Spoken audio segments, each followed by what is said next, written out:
Hello guys, in this video I will show you how to launch Google Chrome in incognito mode. It's mean browser in private. On your computer and open Chrome browser. At the top right corner click more and then new incognito window. A new window appear in the top corner. Check for the incognito icon. You can also use a keyboard shortcut to open an incognito window. Windows Linux and Chrome OS, press Ctrl plus Shift plus N. If you use MacBook, then press. You can switch between incognito window and regular Chrome window.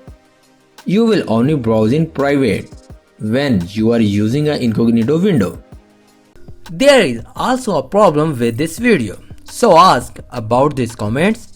Any problem related to social media and internet, let them know in the comments bar so that a video can be made on it.